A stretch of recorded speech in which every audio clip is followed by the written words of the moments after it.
Di malam hari adalah jam sibuk untuk Sudu. Jalan-jalan di Sudu penuh dengan mobil. Sebuah kota tua di pinggiran barat Sudu terlihat sangat sepi saat ini.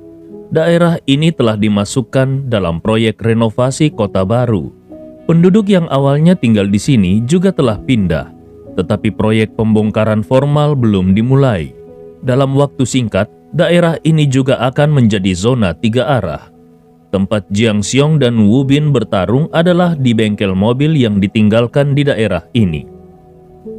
Ketika Jiang Xiong tiba dengan seseorang, pihak lain sudah menunggu di sana. Tidak ada banyak orang di sana, hanya ada 10 orang dan itu sama sekali tidak terlihat sebagai pertarungan kelompok. Ini membuat Jiang Xiong merasa sedikit rileks. Sepertinya Wu Bin ini benar-benar berniat untuk bertarung dengan dirinya sendiri. Faktanya selama bertahun-tahun, perkelahian kelompok skala besar antara pasukan bawah tanah utama sudah menjadi semakin berkurang. Namun, perkelahian kelompok skala besar tidak pernah bisa dihindari. Tidak peduli pihak mana yang menang, mereka pada akhirnya akan menderita kerugian besar. Ditambah lagi dengan perkelahian kelompok yang terlalu besar, pasti akan menyebabkan penindasan penuh dari pemerintah, yang merupakan bencana bagi pasukan utama.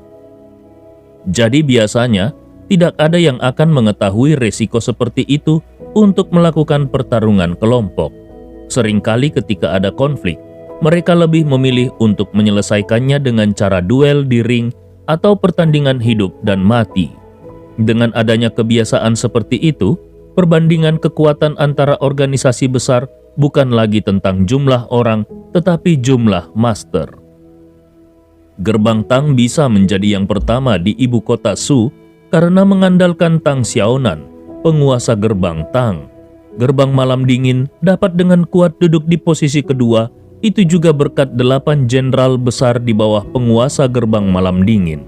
Sementara itu gerbang Wuxiang selalu ditekan oleh gerbang malam dingin dan jumlah master yang ada di tangan Yuan Wenhao jauh lebih rendah daripada gerbang malam dingin. Alasan Jiang Xiong mencari bantuan Yuan Wenhao adalah karena dia khawatir Chen Shi akan mengirim tuan nomor 1 mereka, Luo Chen, untuk Wu Bin. Namun, pada saat ini di tempat kejadian, Jiang Xiong tidak melihat Luo Chen. Ini membuatnya merasa lega. Dari sudut pandang Jiang Xiong, dia merasa kalau sepertinya dukungan Chen Shi untuk Wu Bin tidak terlalu kuat. Saat ini Jiang Xiong membawa 10 orang ikut bersamanya. Ada saudara Si, saudara Dao, Leon, dan Abo yang dikirim oleh Yuan Wenhao, serta beberapa orang lainnya. Meskipun jumlah mereka tidak banyak, tetapi ada Abo di sisi mereka. Jadi seandainya pun ada perkelahian kelompok, Jiang Xiong tidak akan merasa takut. Sementara untuk Leon, Jiang Xiong hanya menganggapnya sebagai orang yang sedikit lebih kuat dari saudara Si. Mungkin saja Leon memiliki identitas lain yang membuat Yuan Wenhao bersikap sopan padanya. Melihat kelompok Jiang Xiong masuk, seorang pria yang mengenakan kemeja bermotif bunga di sisi berlawanan langsung menyeringai dan berkata, "Akhirnya kau ada di sini. Kupikir kau tidak akan berani datang." Jiang Xiong dengan cepat menjawab, "Aku di sini untuk memberimu tumpangan." Pria dengan kemeja motif bunga itu adalah musuh Jiang Xiong, yaitu Wu Bin. Saat ini dia tertawa kecil. "Hahaha, Jiang tua, kau benar-benar lucu seperti sebelumnya. 3 tahun lalu di hadapan begitu banyak orang, kau meninggalkanku. Apakah sekarang kau ingin berurusan denganku dengan bantuan orang-orang ini?" Jiang Xiong terlalu malas untuk berbicara omong kosong, jadi dia langsung berkata, "Kurangi omong kosong. Bagaimana kalau kita langsung bertarung saja?" Luo Chen tidak ada di sana, tetapi ada Abo di sisinya. Tentu saja Jiang Xiong merasa percaya diri. Wu Bin mencibir, "Baiklah, yang kalah akan dipotong salah satu tangannya." Jiang Xiong mencibir, "Hahaha, apakah kau berencana menjadi pahlawan berlengan satu?" Wu Bin juga mencibir, "Kenapa? Apakah kau tidak berani?"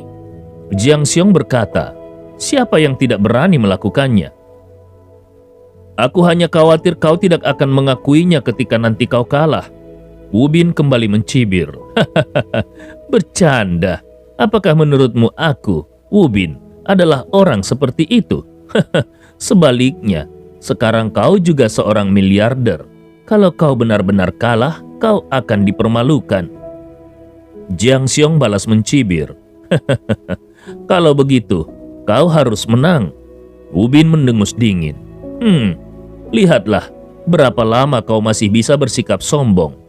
Ah Niu, maju, jangan beri dia kemudahan. Saat kata-katanya jatuh di antara 9 orang yang ada di sisinya, salah satu pria paling kekar melangkah keluar. Jiang Xiong tidak berbicara, tetapi hanya melirik Abo yang ada di sampingnya. Abo mengangguk dan mengikuti melangkah keluar. Melihat Abo yang melangkah keluar, Wu Bin mencibir lagi. Hei, siapa orang itu? Jiang tua, di mana kau menemukan orang itu? Tentu saja Jiang Xiong tidak bersedia mengekspos informasi Abo. Itu bukan urusanmu, siapkan saja salah satu tanganmu. Bagaimanapun dia datang ke sini hanya untuk mengalahkan Wu Bin dan juga menutup mulut klub Chenxi. Adapun mengenai siapa yang dia bawa, itu bukan urusan Wu Bin. Wu Bin tertawa keras dan tiba-tiba melihat ke arah Ah Niu. Ah Niu, dengarkan aku baik-baik. Jangan hiraukan apapun. Hajar saja dia sampai mati. Ah Niu segera menjawab dengan tegas. Baik. Ah Niu benar-benar mengambil inisiatif untuk bergegas menuju Abo. Sebelum dia sendiri tiba, tangan kirinya sudah menarik kapak dari belakang punggungnya dan melemparkannya langsung ke arah Abo. Ini adalah pertandingan hidup dan mati. Jadi tidak ada aturan bahwa senjata tidak diperbolehkan. Jiang Xiong diam-diam mengutuk dengan suara tercela di dalam hatinya. Tetapi dia tidak terlalu khawatir karena serangan seperti itu tidak berarti apa-apa bagi Abo. Benar saja, Abo sudah menghindari kapak ini hanya dengan satu kemiringan kepala. Tapi tubuh kekar Ah Niu sudah bergegas ke arahnya dan langsung menabrak kepala Abo dengan pukulan berat. Abo mengangkat tangan kirinya dan menahan tinju berat Ah Niu. Tetapi kekuatan pukulan Ah Niu sangat hebat. Ditambah lagi, untuk menghindari kapak sebelumnya, tubuh Abo sudah dalam posisi miring. Jadi dia pun dikejutkan oleh pukulan ini untuk sementara waktu. Tentu saja Ah Niu tidak akan melepaskan kesempatan seperti itu. Dia bergegas maju untuk menghadapi Abo dengan ledakan pukulan dan tendangan. Kecepatannya sangat cepat, sehingga Jiang Xiong dan yang lainnya diam-diam terkejut. Di mana Wu Bin bisa menemukan master seperti itu? Dalam sekejap, Abo sudah dikalahkan oleh serangan lawan dan dia benar-benar tidak bisa menangkisnya. Jiang Xiong sangat terkejut. Abo adalah salah satu dari 3 master di bawah Yuan Wenhao dan dia juga seorang seniman bela diri internal. Mungkinkah dia akan dikalahkan oleh pria besar ini? Di sisi lain, Wu Bin sudah tertawa seolah-olah dia telah memenangkan kemenangan terakhir. Pada saat ini, Abo tersandung lagi. Tubuhnya benar-benar kehilangan keseimbangan dan dia jatuh ke belakang. Tentu saja Ah Niu yang telah menyerang dengan kecepatan penuh tidak akan melewatkan kesempatan bagus ini. Dia melangkah maju dan meledakkan pukulan keras ke arah jantung Abo. Tapi, tepat ketika pukulannya hendak mengenai tubuh Abo, tangan kanan Abo benar-benar mengeluarkan tamparan telapak tangan pada saat tubuhnya jatuh ke belakang. Itu jelas merupakan tamparan telapak tangan yang terlambat, tapi itu langsung menampar dada Ah Niu. Aura menakutkan tiba-tiba meledak dan tubuh kekar Ah Niu benar-benar ditampar oleh telapak tangan ini. Ah Niu terbang mundur dan jatuh dengan keras ke tanah.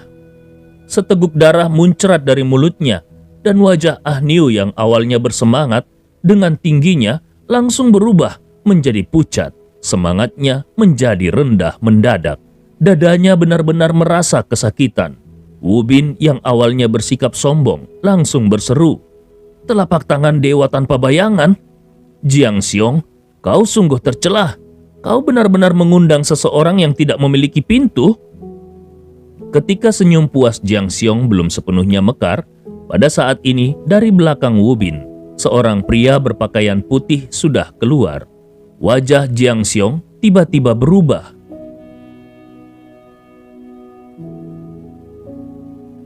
Bab 237, 4 Jenderal Malam Dingin.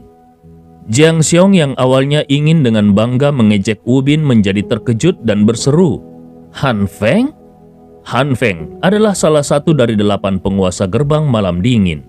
Di seluruh dunia bawah tanah Sudu, levelnya sama dengan Abo. Tapi bagaimana master seperti ini bisa muncul dari belakang Wu Bin? Bukankah Wu Bin bergabung dengan klub Chenxi? Lalu kenapa penguasa gerbang malam dingin ada di sini? Mungkinkah ini hanya jebakan? Berbagai pikiran dengan cepat melintas di benak Jiang Xiong. Wajah Wu Bin seperti sedang mengejek dan dia langsung tertawa lagi. Hahaha, Jiang tua, apakah kau benar-benar berpikir kalau aku tidak tahu bagaimana bahwa kau ingin meminta seseorang dari grup Uxian untuk membantumu? Jiang Xiong langsung terperanjat.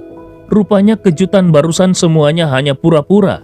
Jiang Xiong langsung mengerti bahwa ini sama sekali bukan pertarungan hidup dan mati antara Wu Bin dan dirinya sendiri.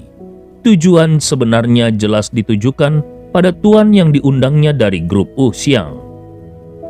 Setelah mengetahui bahwa Wu Bin telah membelot ke klub Chenxi dengan kekuatan bawahannya, tidak ada kesempatan baginya untuk melakukan duel hidup dan mati dengan Wu Bin. Lagi pula, selama klub Chenxi mengirim Luo Chen, dia pasti akan kalah. Kalau dia ingin menang dan ingin melindungi reputasinya di jalan, dia hanya bisa meminta bantuan grup Uxian untuk bergerak. Hanya ada 3 master dengan level yang sama dengan Luo Chen. Tidak peduli siapa yang datang, selama mereka bisa membunuh salah satunya, itu akan menjadi kerugian besar bagi grup Uxian. Satu-satunya hal yang membuat Jiang Xiong merasa bingung saat ini adalah bagaimana klub Chenxi bisa bergabung dengan gerbang malam dingin. Mungkinkah klub Chenxi telah sepenuhnya menyerah pada gerbang malam dingin? Jika ini masalahnya, lalu sebesar apa kekuatan yang saat ini dimiliki oleh gerbang malam dingin? Setelah mengetahui tujuan sebenarnya dari pihak Wu Bin, tentu saja Jiang Xiong tidak bersedia tinggal. Dia pun memerintahkan kepada semua orang untuk segera mundur. "Ayo kita pergi." Pada saat Jiang Xiong dan yang lainnya berbalik, 3 orang lagi masuk ke dalam dan salah satu dari mereka berkata, "Bukankah sudah terlambat untuk pergi pada saat ini?" Ketiga orang itu adalah Wu Twilight Cloud, Lin Heiyi, dan Wu Yuchen. Ketiga orang ini adalah bagian dari 8 master di gerbang malam dingin.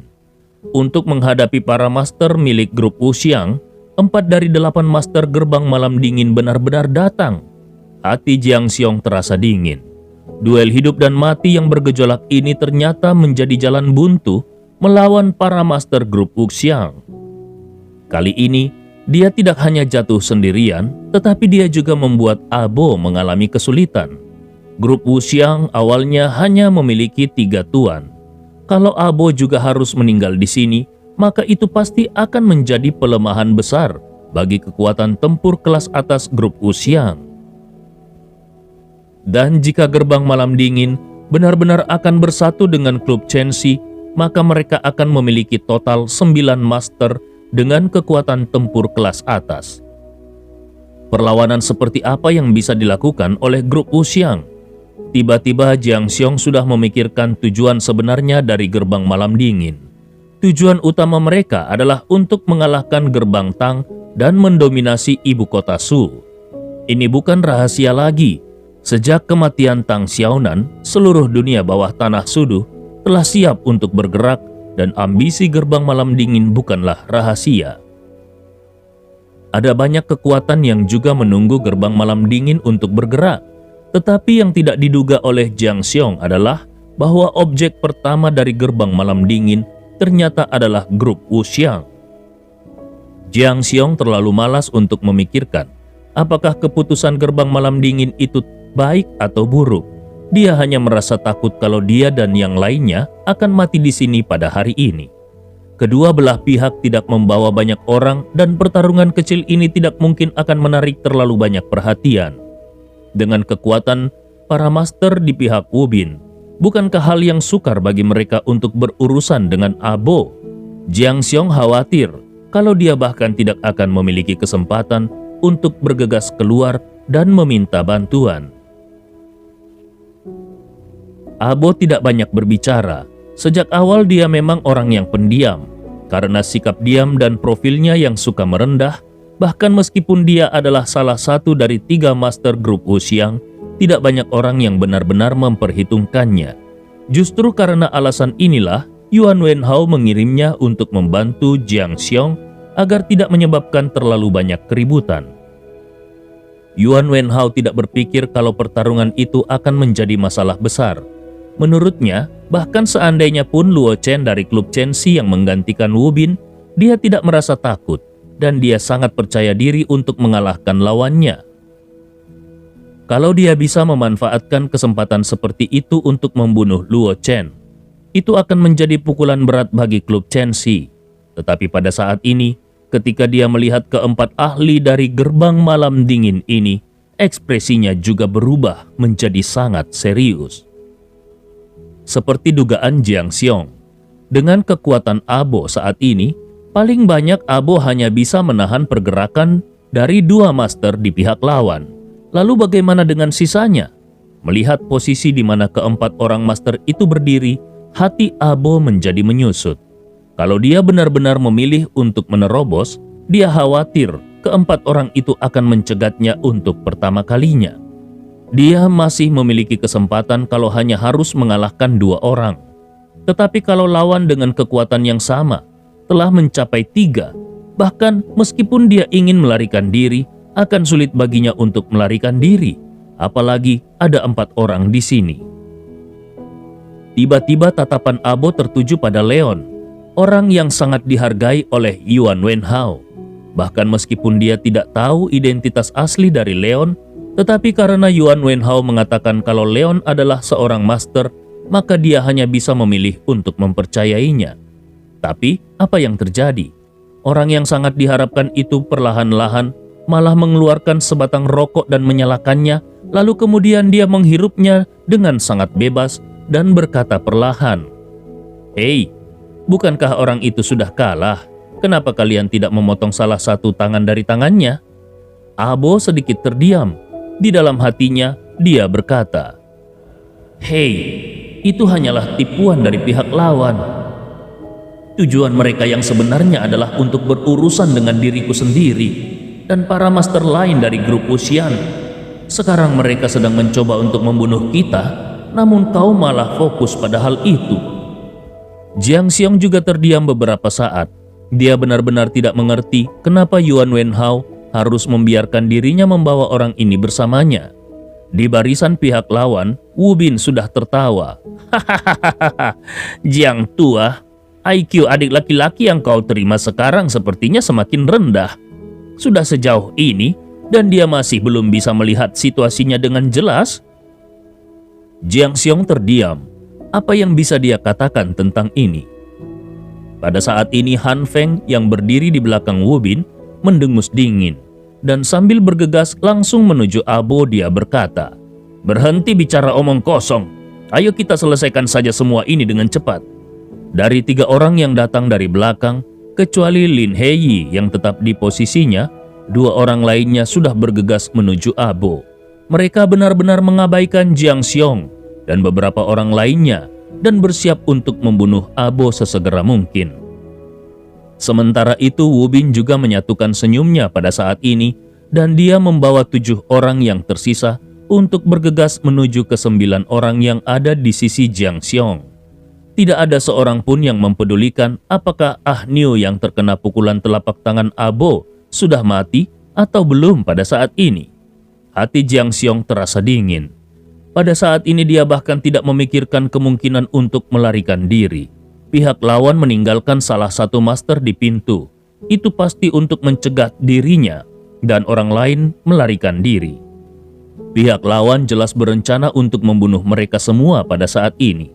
Karena sudah tidak ada tempat untuk melarikan diri, maka mereka hanya punya pilihan untuk bertarung sampai mati. Jiang Xiong meraung marah dan memberikan perintah kepada orang-orang yang ada di sisinya. Ayo, kita pergi bersama-sama untuk membunuh Wu Bin dulu. Setelah mengatakan itu, dia pun bergegas ke arah Wu Bin terlebih dahulu. Kalau mereka bisa memanfaatkan keuntungan dari segi jumlah, maka pertama-tama mereka akan membereskan Wu Bin dan yang lainnya terlebih dahulu, dan barulah kemudian mereka akan membantu Abo secara bergantian. Dengan cara ini, mungkin masih ada harapan untuk secercah kehidupan bagi mereka. Hanya saja, dengan segera sinar harapan di hati Jiang Xiong ini langsung hancur dengan kejam. Sebelum saudara Dao, yang merupakan master tercepat bisa melangkah keluar, saudara Dao sudah dihantam oleh salah satu lawan dengan pukulan yang sangat keras. Jiang Xiong benar-benar putus asa. Meskipun kekuatan saudara Dao tidak dapat dibandingkan dengan master seperti Abo, tetapi di antara orang-orang ini, saudara Dao bisa dikatakan merupakan master terkuat selain dirinya dan saudara Si. Tetapi pada saat ini saudara Dao justru langsung dibombardir oleh pukulan pihak lain. Lalu bagaimana dengan nasib yang lainnya? Saat konfrontasi dimulai, kecuali saudara Si yang nyaris tidak menjadi sasaran serangan pihak lain, saudara-saudara lainnya semuanya sudah diledakkan oleh pihak lawan. Namun hanya tinggal menunggu waktu saja sebelum saudara Si juga menjadi sasaran pihak lawan. Kekuatan masing-masing lawannya ini sebanding dengan Ah Niu. Setidaknya kekuatan dan kecepatan mereka sama sekali tidak di atas Ah Niu. Dengan kekuatan setingkat Abo saja, ketika diserang oleh Ah Niu, dia sempat terhempas mundur di belakang sebelum akhirnya dia bisa mengalahkan Ah Niu dengan serangan telapak tangan ilahinya. Kalau demikian, bagaimana saudara-saudara ini bisa melawan? Kemudian Jiang Xiong melihat ke sisi Abo yang pada saat ini dikepung oleh 3 master. Hanya masalah waktu saja sebelum Abo pun akan dikalahkan. Mungkinkah dia dan yang lainnya benar-benar akan mati di sini?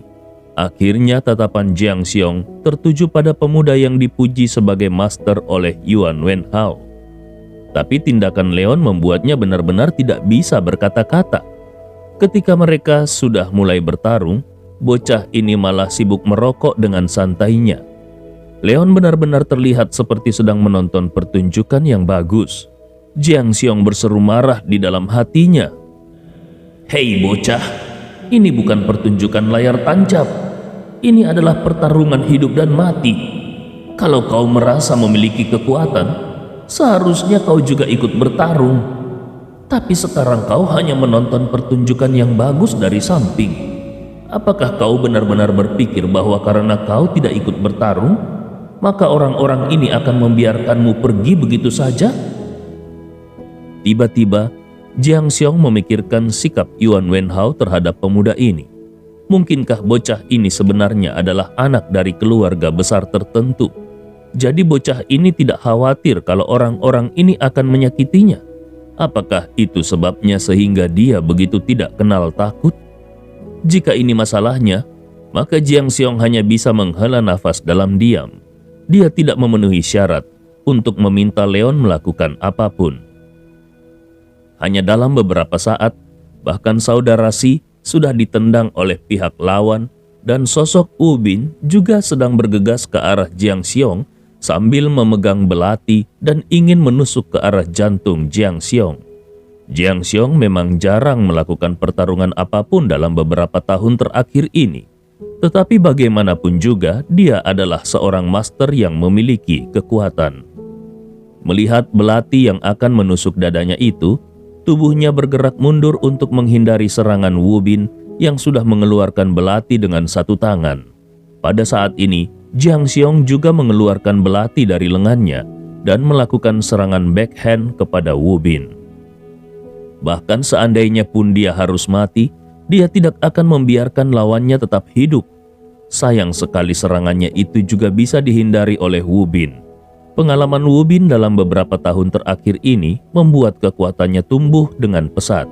Kalau tidak, dia tidak akan diterima oleh klub Chenxi, dan dia bahkan tidak akan berani merencanakan rencana yang gila ini dengan gerbang malam dingin.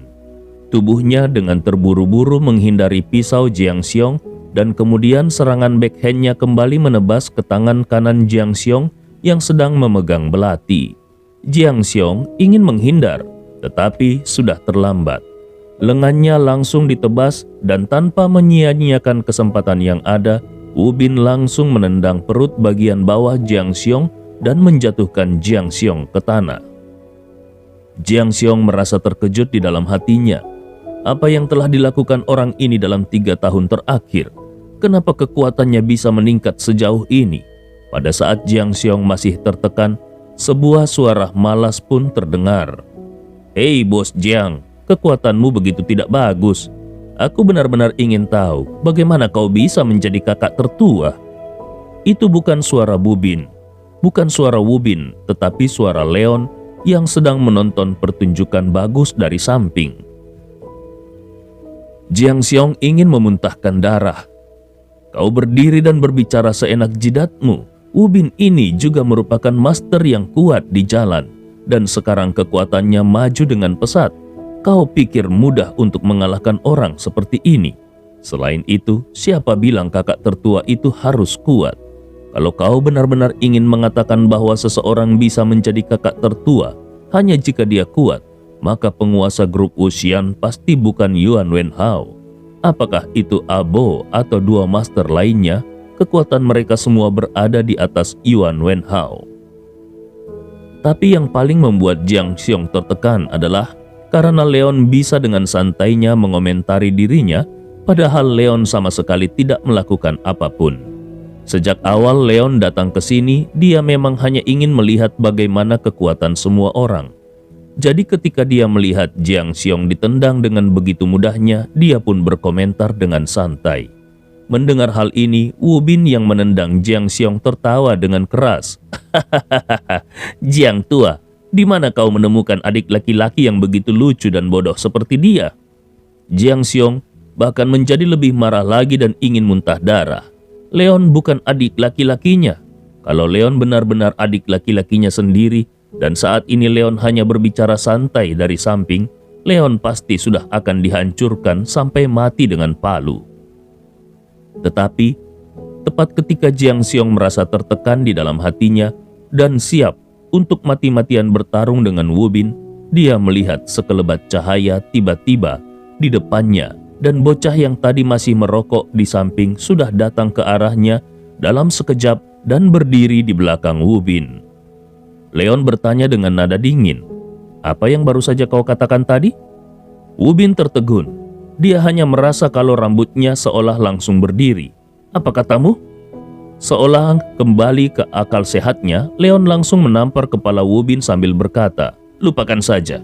Untuk apa aku membuang-buang waktu berbicara dengan orang mati?" Tubuh Wu Bin membeku. Dia menoleh ke samping dan membeku di sana.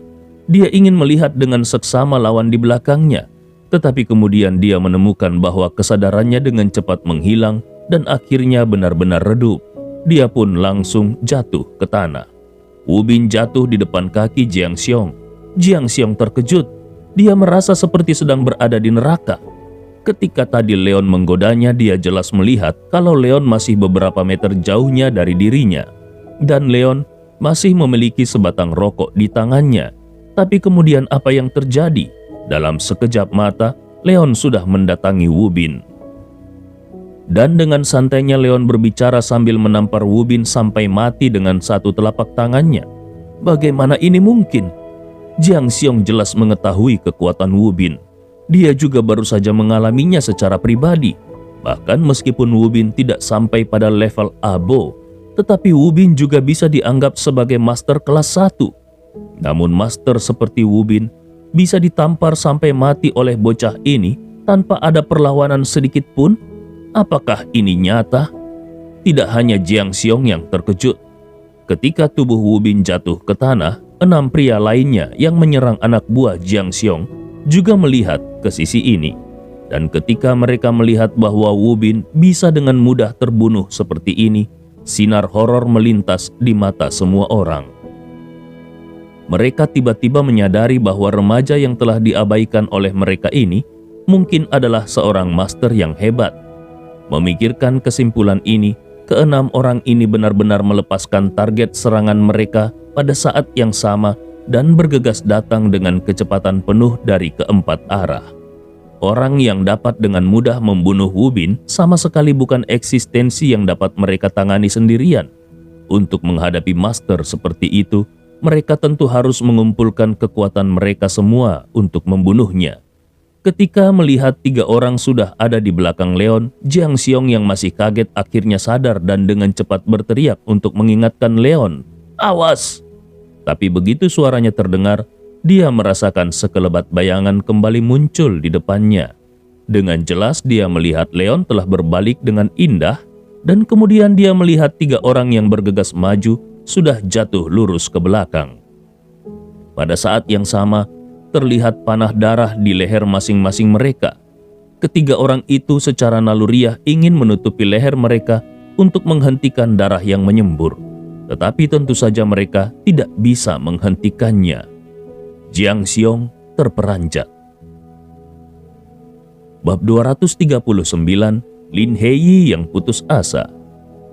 Jiang Xiong benar-benar tidak bisa mempercayai apa yang dilihatnya.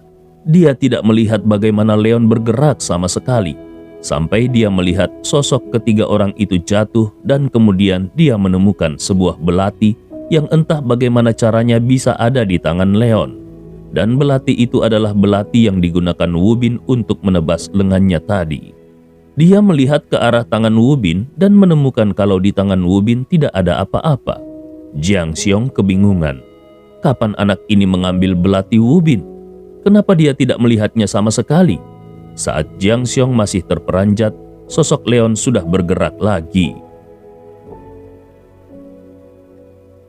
Leon kembali bergerak dan dia sudah bertemu dengan 3 master bagus lainnya. Ketiga master itu juga tidak menyangka kalau kecepatan Leon begitu cepat. Mereka juga mengandalkan 6 orang rekan mereka yang lainnya untuk mengelilingi dan melindungi mereka. Akibatnya ke-6 orang itu langsung terbunuh oleh pisau. Pada saat ke-6 rekan mereka itu jatuh, mereka langsung bereaksi. Di hadapan master seperti Leon, mereka bergegas untuk lari secepat mungkin. Dapat dikatakan kalau reaksi mereka sudah sangat cepat. Tetapi sebelum mereka sempat mundur setengah langkah, sosok Leon sudah tiba di depan mereka. Garis cahaya pisau lainnya langsung melesat. Ketiganya secara naluriah ingin mengangkat tangan mereka untuk melawan. Tetapi ketika tangan mereka baru setengah jalan, bilah tajam itu telah memotong leher ketiganya. Mereka bertiga bahkan tidak sepenuhnya mengerti apa yang sedang terjadi. Jadi mereka jatuh ke tanah bersama. Satu persatu, mata mereka membelalak dan dipenuhi dengan ketidakpercayaan. Bahkan emosi mereka pun sulit untuk diungkapkan. Pikiran Jiang Xiong sudah kosong dan dia hanya merasa bahwa semua ini adalah mimpi. Sedetik yang lalu, dia dan rekan-rekannya yang lainnya masih berada pada posisi yang sangat tidak menguntungkan. Dan seluruh dirinya sudah merasa putus asa.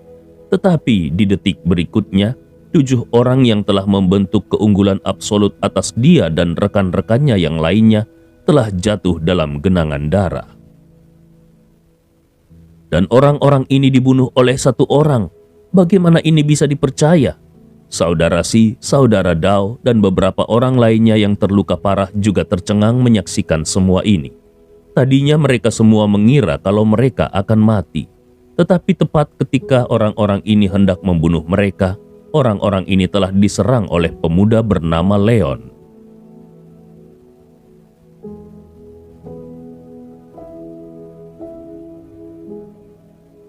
Saudara Si dan yang lainnya juga bertanya-tanya bagaimana bisa sekelompok orang ini bergegas jatuh begitu saja ke tanah. Dan anak laki-laki yang pernah menginjak-injaknya di tanah masih berdiri di sana dengan malas. Salah satunya, hal yang berubah adalah rokok di tangannya telah berubah menjadi belati. Melihat situasi ini, hati semua orang bergetar, terutama saudara Si dan saudara Dao. Mereka merasa seolah hati mereka akan keluar. Terutama saudara Si. Siang tadi dia masih memiliki keinginan untuk mengekspor ki jahat kepada Leon demi membela saudara Dao. Tetapi apa yang terjadi? Hasilnya adalah dia ditendang ke tanah, lalu diinjak ke tanah, dan tidak bisa bergerak. Pada saat itu dia merasa sangat tertekan. Tetapi ketika dia melihat 6 orang yang jatuh ke tanah, bukan 6 melainkan 7. Dia tiba-tiba merasa kalau dia sangat beruntung. Semuanya yang terjadi di sini terjadi begitu cepat, sehingga ketiga orang di samping yang sedang bertarung dengan Abo tidak menyadarinya sama sekali. Tetapi Lin Hei yang tetap tinggal di pintu tentu saja melihatnya dengan jelas. Sejak tadi perhatian Lin Hei selalu tertuju pada Abo karena dia takut Abo akan melompat dari tembok dan melarikan diri. Oleh karena itu Lin Hei memperhatikan Abo dengan seksama dan dia siap menyerang kapan saja. Sementara untuk pertempuran lainnya, Lin Hei tidak memperhatikan sama sekali.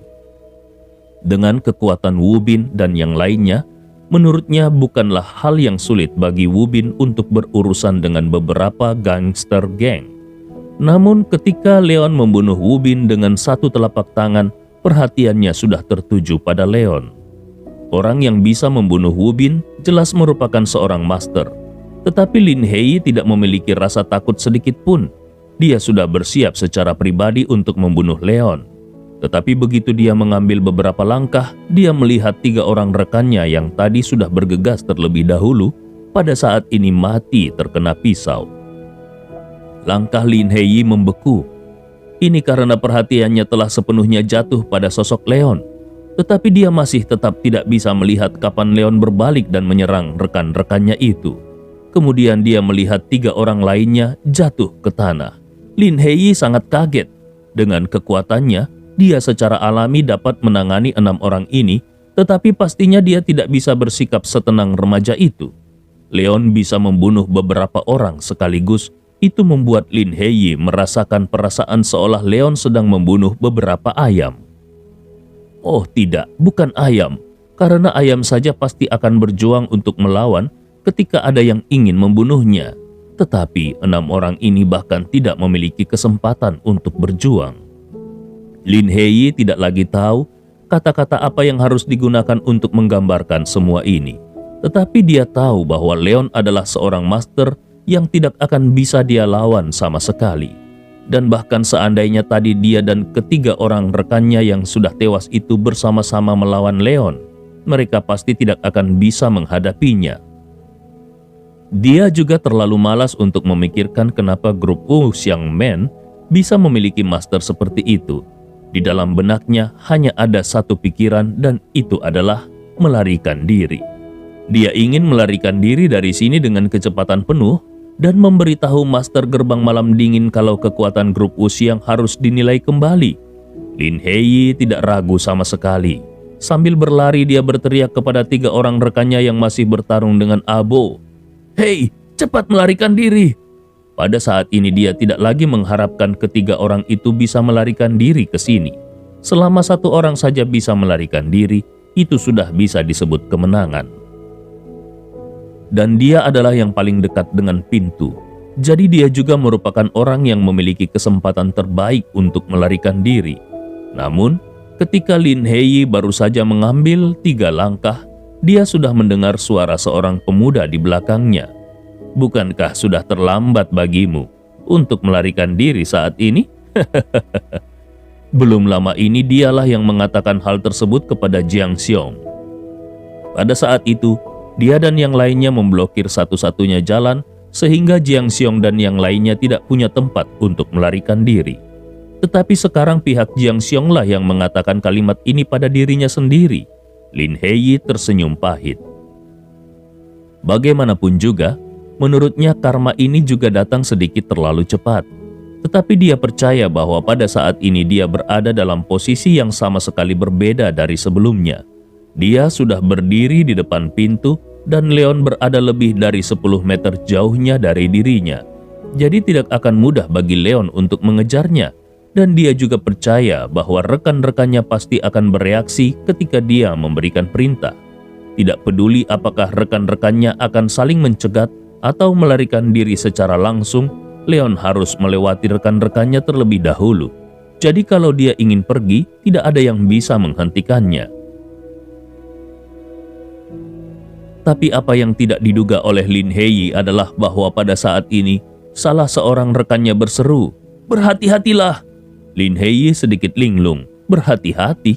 Apakah ini petunjuk untuk diri rekannya itu sendiri? Jelas-jelas posisi Leon lebih dari 10 meter jauhnya darinya. Lalu apa yang perlu dia waspadai? Lin Hei yang sedang berlari menoleh ke belakang dan benar saja. Dia melihat kalau Leon memang masih berada 10 meter jauhnya dari dirinya. Tetapi tinju kanan Leon sudah menghantamnya. Lelucon macam apa ini? Mereka terpisah sejauh lebih dari 10 meter. Bahkan meskipun Leon adalah master kekuatan internal, apakah dia masih bisa memukul Lin Hei dari jarak seperti itu? Lin Hei mencibir di dalam hatinya. Tetapi sebelum dia bisa mengambil setengah langkah, dia sudah merasakan kekuatan yang menakutkan menghantam bagian belakang hatinya. Kemudian tubuh Lin Hei terbang seperti layang-layang dengan benang putus. Lin Hei terkejut. Satu pukulan melayang di udara untuknya. Seorang seniman bela diri kekuatan internal yang kuat memang bisa membuat ledakan di udara. Tetapi jika orang itu ingin meledakkan pukulan dengan jarak lebih dari 10 meter, apakah masih ada kekuatan seperti itu? Hanya seorang seniman bela diri dengan kekuatan internal yang sangat besarlah yang akan bisa melakukannya. Kekuatan internal? Anak ini masih sangat muda, namun sebenarnya adalah ahli kekuatan internal. Lin Hei merasa putus asa. Dengan suara teredam, tubuh Lin Hei jatuh dengan keras ke tanah dan dia pun tidak bisa bangun lagi. Pikiran Jiang Xiong sudah lama kosong. Tetapi ketika dia melihat Leon membunuh Lin Hei, salah satu dari 8 penguasa gerbang malam dingin, dia kembali terperanjat. Dengan jarak lebih dari 10 meter, dan dengan levelnya, dia tidak bisa melihat sesuatu yang fantastis sama sekali. Tetapi baru saja dia melihat Leon meninju Lin Hei yang mencoba melarikan diri, dan kemudian Lin Hei terbang ke udara, dan ketika Lin Hei mendarat ke tanah, dia benar-benar kehilangan nyawanya.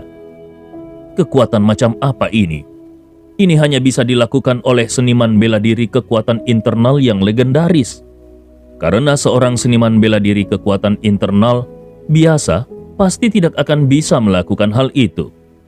Bocah ini apakah dia adalah master kekuatan internal yang legendaris dengan kekuatan mutlak? Awalnya Jiang Xiong tidak terkesan dengan kekuatan Leon. Tetapi pada saat ini dia sangat mempercayai kata-kata Yuan Wenhao kalau bocah ini adalah seorang master yang besar. Saudara Dao, saudara Si, dan yang lainnya juga tercengang. Pada saat ini mereka benar-benar lupa untuk berpikir. Adapun mengenai beberapa orang yang bergulat dengan Abo, ketika mereka mendengar perintah Lin Hei, mereka sudah bereaksi dan mundur dengan kecepatan penuh. Mereka bersiap untuk melarikan diri. Tetapi pada saat ini, ketika mereka belum sepenuhnya keluar dari keterikatan Abo, mereka sudah melihat Lin Hei terbunuh oleh pukulan di udara. Mereka bertiga juga master yang telah melihat dunia. Jadi ketika mereka melihat hal ini, satu persatu mereka bahkan menjadi lebih terkejut. Lin Hei itu adalah master dengan kekuatan yang juga besar. Tetapi dia terbunuh oleh pukulan di udara. Seberapa kuat sebenarnya kekuatan bocah ini? Bagaimana master super seperti itu bisa muncul di sini? Mereka tidak mampu untuk memikirkannya lagi. Hanya ada satu pikiran di benak mereka, melarikan diri. Mereka akan melakukan yang terbaik untuk melarikan diri. Hanya saja ruangan ini penuh dengan dinding. Bahkan tidak ada satu jendela pun di sini. Kalau mereka ingin melarikan diri, satu-satunya jalan keluar adalah pintu itu. Tapi Lin Hei baru saja dibunuh oleh seseorang dengan pukulan di pintu itu. Bisakah mereka melarikan diri? Namun, meskipun mereka tidak bisa melarikan diri, mereka harus tetap mencoba untuk melarikan diri. Tanpa ragu, mereka bertiga mengabaikan pukulan Abo dan bergegas menuju pintu dengan kecepatan penuh. Bahkan jika hanya satu orang yang bisa lolos, itu sudah bagus. Ini adalah pemikiran paling gigih di hati ketiganya pada saat ini. Namun, mereka masih melebih-lebihkan diri mereka sendiri.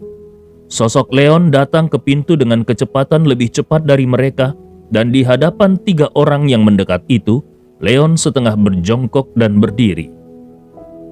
Sambil mengangkat tangannya dari pinggangnya, Leon kemudian membanting kedua orang itu pada saat bersamaan. Aura menakutkan tiba-tiba meledak dari tubuh Leon, dan aura tak terlihat itu menghantam ke arah 3 orang yang bergegas melarikan diri. Samar-samar terdengar seolah-olah seekor naga sedang mengaum. Naga 8 gaya naga berenang di dunia. Jiang Xiong dan yang lainnya masih tidak merasakan apa-apa, tetapi mereka bergegas maju. Wajah ketiga master itu berubah drastis satu persatu, dan secara naluriah mereka ingin melindungi hati mereka. Tetapi sebelum mereka sempat bereaksi, mereka merasakan kekuatan agung menghantam dada mereka, dan mereka bertiga terbang mundur seolah-olah mereka telah ditabrak kereta dengan kecepatan penuh. Ketika ketiga orang itu masih di udara, 3 panah darah melesat ke leher mereka, dan akhirnya ketika mereka hampir jatuh ke tanah, darah pun menyembur keluar dari mulut mereka, dan mereka benar-benar kehilangan nyawa mereka. Jiang Xiong, saudara Si, saudara Dao, dan yang lainnya, termasuk Abo yang bersiap untuk mengejar ketiganya, semuanya menyaksikan peristiwa ini dengan takjub. Satu gerakan di hadapan 3 master dari gerbang malam dingin. Apakah mereka bisa hanya menggunakan satu gerakan? Apakah mereka benar-benar akan bisa membunuh ketiga master itu seperti ini? Ini, seberapa tinggi sebenarnya kekuatan anak ini? Bahkan Abo memandang Leon yang berdiri di depan pintu seperti dewa perang, dengan ekspresi ngeri. Sebelumnya, ketika Yuan Wenhao berkata bahwa Leon sangat kuat, Abo tidak terlalu mempercayainya. Dia selalu merasa bahwa yang disebut kuat itu hanya relatif berdasarkan usia Leon. Karena untuk seseorang yang berusia kurang dari 20 tahun, bahkan seandainya pun dia kuat, memangnya seberapa kuat dia? Tetapi pada saat ini, dia benar-benar mengerti bahwa kekuatan Leon ini sangat jauh melebihi imajinasinya. Yuan Wenhao mengundang Leon untuk menekan formasi, dan ternyata dia benar-benar master yang menekan formasi. Seandainya Leon tidak bergerak tepat waktu, mereka semua pasti sudah akan mati di sini. Abo adalah orang pertama yang sadar. Dia melangkah maju dan melengkungkan tinjunya ke arah Leon sambil berkata dengan kekaguman, "Terima kasih Tuan Muda Wood, karena kau telah membantu kami." Pada saat ini, Abo benar-benar mengagumi kekuatan Leon, dan itu tidak ada hubungannya dengan identitas Leon.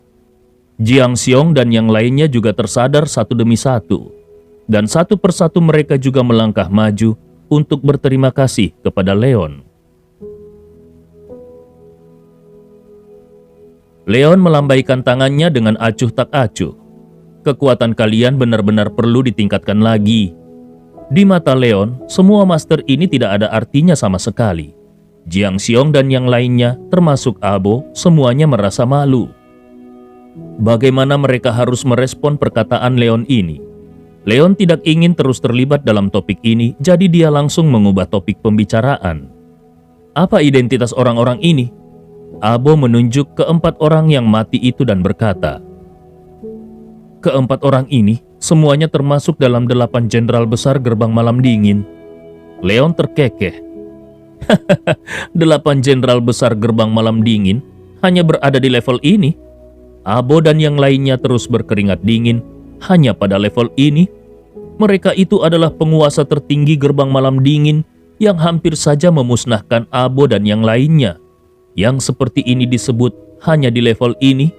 Namun, ketika mereka berpikir kalau mereka semua bisa dibunuh oleh Leon dalam hitungan detik, mereka benar-benar tidak bisa mengatakan apa-apa lagi. Leon tidak peduli dengan keterkejutan beberapa orang dan berkata pada dirinya sendiri, "Menarik, sepertinya pemilik gerbang malam dingin ini tidak ambisius." Segera setelah Tang Xiaonan meninggal, gerbang Tang langsung tanpa kepala. Beberapa kekuatan besar lainnya juga mulai bergerak. Yuan Wenhao menemui Hongmen untuk bekerja sama, dan gerbang malam dingin yang ada di peringkat kedua langsung mulai menyerang orang tanpa organisasi. Tampaknya, dunia bawah tanah ibu kota Sudu ini benar-benar akan kacau balau. Namun, kalau gerbang malam dingin benar-benar hanya memiliki kekuatan seperti ini, maka ini benar-benar bukan apa-apa. Rasanya tidak akan terlalu sulit bagi Leon untuk mengintegrasikan kekuatan bawah tanah ibu kota Su. Abo dan yang lainnya saling memandang. Pemilik gerbang malam dingin tidak ambisius. Mendengarkan kata-kata Leon barusan, Abo langsung mengerti apa yang sedang terjadi. Menurutnya, Leon ini tidak hanya memiliki kekuatan yang luar biasa, tetapi juga sangat menakutkan. Jiang Xiong dan yang lainnya bahkan bergumam di dalam hati mereka. Hanya saja anak ini jelas masih sangat muda. Bagaimana dia bisa terlihat seperti monster tua? Mungkinkah dia adalah master super tertentu yang telah berkultivasi ke alam tertinggi untuk meremajakan dan menjadi seorang anak? Sementara itu, saat ini Leon hanya tersenyum tipis. Gerbang malam dingin mendirikan biro untuk mengirim 4 master untuk mencoba memukul Wu Xiang. Tetapi hasilnya, gerbang malam dingin secara tidak sengaja kehilangan 4 master mereka. Hal ini bisa digambarkan sebagai kerugian besar bagi gerbang malam dingin. Leon percaya kalau Yuan Wenhao tidak akan pernah melepaskan kesempatan seperti itu. Dan seperti yang diharapkan, di waktu berikutnya, Yuan Wenhao bersama dengan Hong Hu melancarkan balas dendam berdarah di gerbang malam dingin. Dan untuk sementara, pemilik gerbang malam dingin, Han Wurui, harus berurusan dengan pembalasan Yuan Wenhao sambil juga memenuhi perintah tuan muda tertua dari keluarga Wang. Pada saat ini Han Wurui berada dalam keadaan cemas dan hampir menjadi gila. Dia tidak akan pernah tahu bahwa orang yang menghancurkan rencananya 2 kali berturut-turut adalah orang yang sama. Di sisi lain, setelah Wang Qianyu mengakuisisi Hongdou Video dengan bantuan konsorsium Bintang Cemerlang, lalu lintas Hongdou Video pun meningkat pesat dan nilai pasarnya juga meningkat, terutama setelah mereka bekerja sama dengan media hiburan milik Tami. Artis populer Wu Shaohuang juga melakukan beberapa siaran langsung dan nilai pasar video Hongdu mencapai puncaknya dalam waktu singkat. Ini tentu saja juga menarik perhatian generasi tua dari keluarga Wang dan mempersempit jarak antara Wang Qianyu dengan Wang Qiankun dalam memperebutkan posisi pewaris. Tentu saja ini menyebabkan kewaspadaan ekstrim dari Wang Qiankun. Semua ini tidak ada hubungannya dengan Leon untuk saat ini. Sama seperti mahasiswa biasa, dia pun pergi ke kampus setiap hari, sesekali pergi bersama Lin Jianyu dan beberapa orang untuk berkaraoke, makan, dan bersenang-senang. Ketika Lin Jianyu tahu kalau Leon sebenarnya memiliki sepupu, dia juga mulai mengejar Xie Xiao. Tetapi sayangnya dia juga mendapat penolakan dari Xie Xiao meskipun dia telah mencoba beberapa kali berturut-turut. Ini membuat Zhou Xisheng tertawa untuk waktu yang lama. Namun, setelah mulai berteman, hubungan antara beberapa orang menjadi jauh lebih dekat.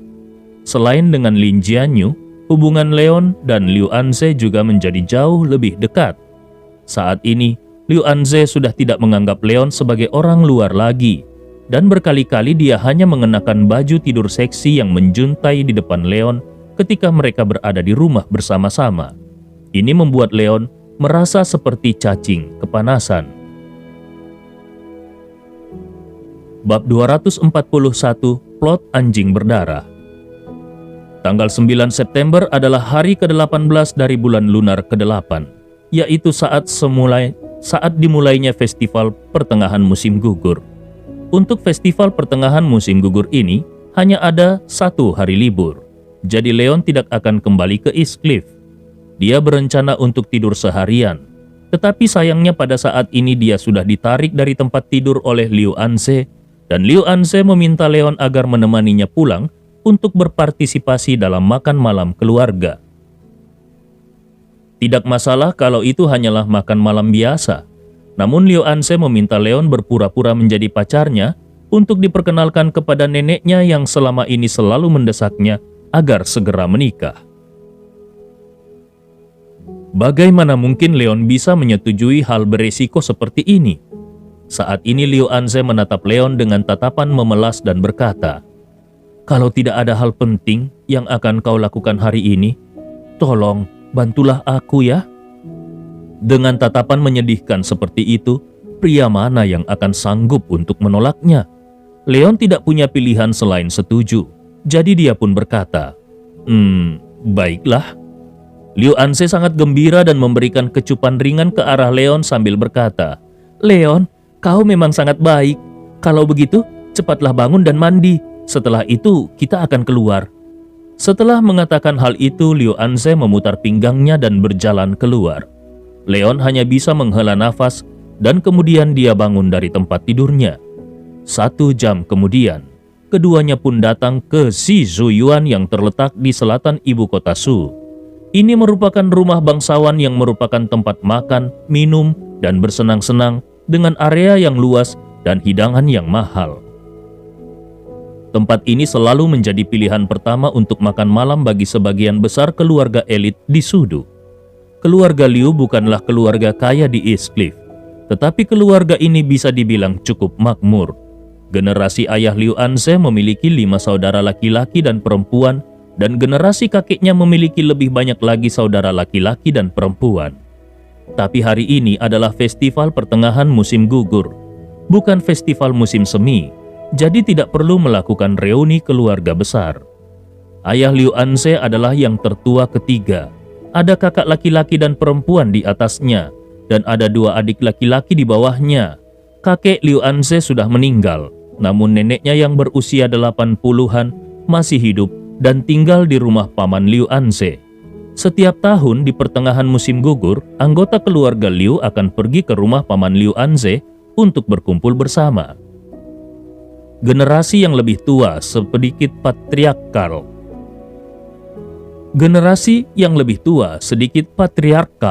Tetapi nenek Liu Anze sangat mencintai Liu Anze. Sekarang Liu Anze telah dewasa, jadi neneknya sangat menantikan Liu Anze dapat menemukan calon suami yang baik sesegera mungkin. Tapi sayangnya Liu Anze sangat sibuk dengan karirnya setelah lulus dari perguruan tinggi dan tidak pernah jatuh cinta, sehingga neneknya pun selalu mendesaknya untuk segera menikah dari waktu ke waktu. Selama ini Liu Anze selalu bisa menemukan alasan yang cocok untuk menghindar. Tetapi tahun ini, 2 sepupu Liu Anze telah menemukan pacar dan salah satunya sudah menikah. Nenek Liu Anze tidak bisa lagi duduk diam. Berulang kali dia menelpon dan mendesak Liu Anze agar segera menikah. Neneknya melakukan hal itu bukan karena mengkhawatirkan pernikahan Liu Anze, tetapi karena mengkhawatirkan kesehatannya yang memburuk. Liu Anze tidak berdaya. Dia harus mengatakan kalau dia sudah punya pacar, karena neneknya mengancam akan membawanya pulang untuk festival pertengahan musim gugur. Liu Anze awalnya berpikir tentang apakah dia akan menyewa pacar untuk dibawa menghadap ke neneknya pada festival pertengahan musim gugur. Namun kemudian Leon datang menyewa rumahnya dan Liu Anze pun berpikir untuk meminta tolong kepada Leon. Ketika Leon berpikir bahwa dia akan berpartisipasi dalam konspirasi semacam ini, hatinya merasa tertekan. Tetapi tidak peduli seberapa tertekannya dia, tetap saja dia merasa kalau dia harus membantu. Hari-hari ini, Liu Anze merawatnya dengan baik. Setiap hari Liu Anze memasak sendiri untuk sarapan dan makan malam Leon. Kebaikan seperti ini tentu saja tidak bisa dilupakan begitu saja oleh Leon. Setelah memarkir mobil, Liu Anze secara alami melangkah maju dan meraih lengan Leon. Lalu mereka pun berjalan masuk bersama-sama. Hari ini dia mengenakan rok kasa hitam panjang dengan ikat pinggang di pinggangnya. Rambut panjangnya yang agak keriting melingkar di kepalanya dan memperlihatkan wajahnya yang halus. Di daun telinganya yang menawan, ada sepasang anting-anting merah muda, dan wajah Liu Anze juga ditutupi dengan riasan tipis sehingga keseluruhan penampilannya terlihat lebih menawan. Leon mengenakan mantel kain hitam yang disulam dengan pola naga dan celana jeans hitam di bawahnya. Dia terlihat kasual, modis, dan dewasa. Mereka berdua menarik perhatian banyak orang yang lewat. Hampir semua pria jatuh pada Liu Anze, sementara beberapa gadis memandang Leon. Bahkan pelayan yang memimpin jalan juga mencuri-curi pandang ke arah Leon dari waktu ke waktu dan cahaya musim semi menyala di matanya. Tetapi ketika pelayan itu melihat sosok menawan Liu Anse yang ada di samping, dia langsung menjadi sedih. Setelah beberapa saat, mereka pun tiba di ruangan pribadi yang dibuking oleh keluarga Liu. Ruangan itu bernama Aula Zizu. Ini juga merupakan salah satu ruangan pribadi terbaik dan terbesar di Zizu Yuan ini.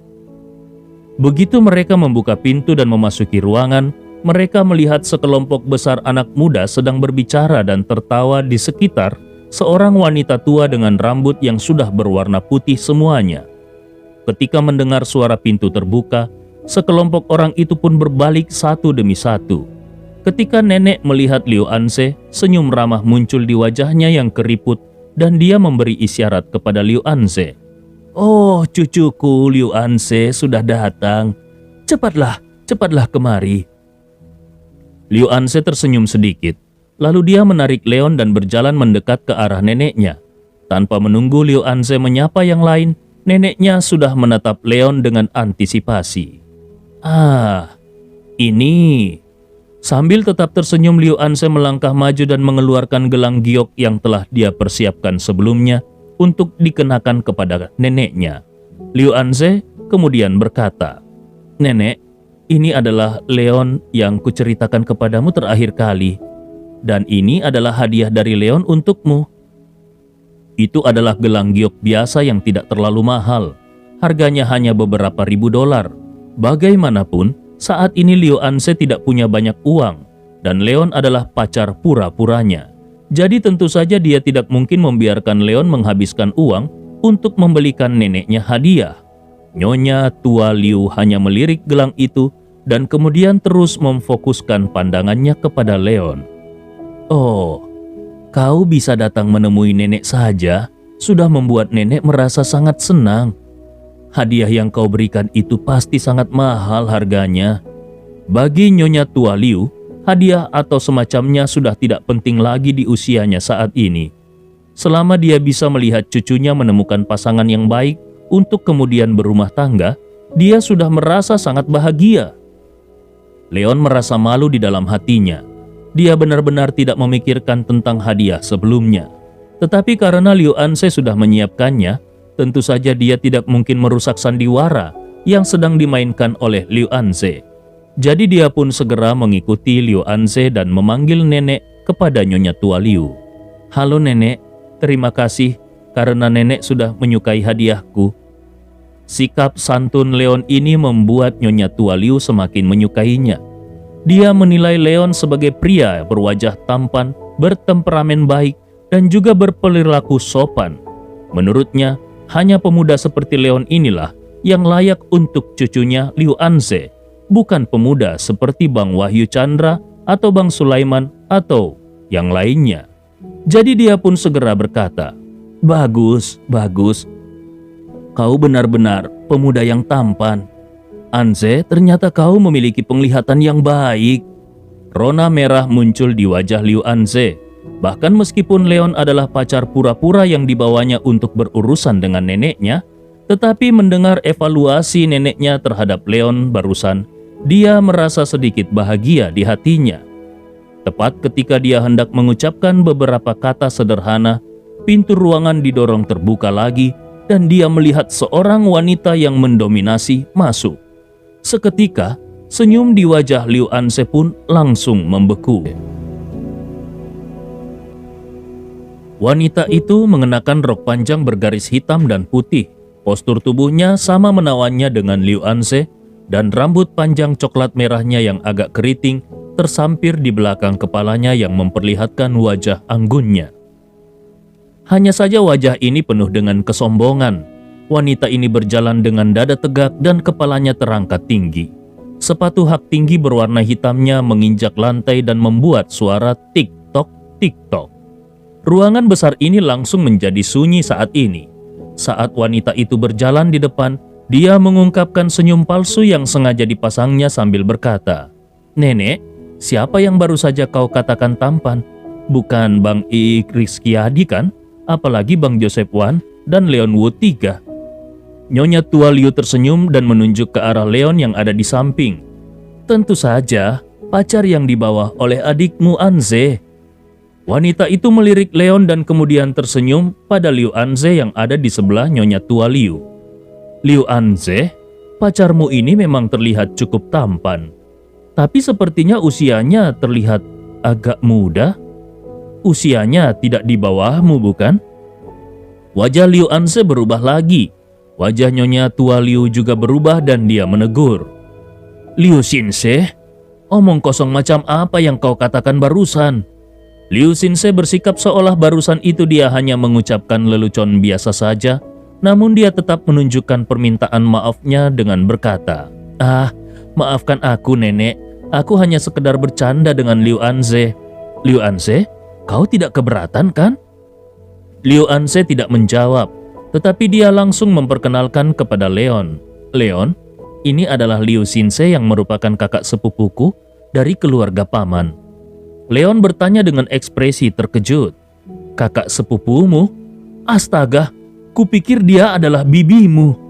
Beberapa junior yang ada di belakang Liu Anze langsung tertawa terbahak-bahak, tetapi ketika mereka melihat wajah Liu Xinse yang langsung berubah menjadi jelek, mereka segera menutup mulut mereka. Liu Anze juga ingin tertawa. Secara alami dia bisa melihat kalau Leon marah kepada kakak sepupunya itu, tetapi karena neneknya masih ada di samping, Leon tidak bisa berbuat apa-apa. Dengan cepat Liu Anze menjelaskan, Leon, jangan bercanda. Kakak Xinse hanya 1 tahun lebih tua dariku. Liu Xinse yang akan marah langsung tersedak oleh kalimat ini. Padahal dia sudah mengatakan bahwa tadi dia hanya bercanda dengan Liu Anze, dan Liu Anze juga tidak mengatakan kalau dia keberatan.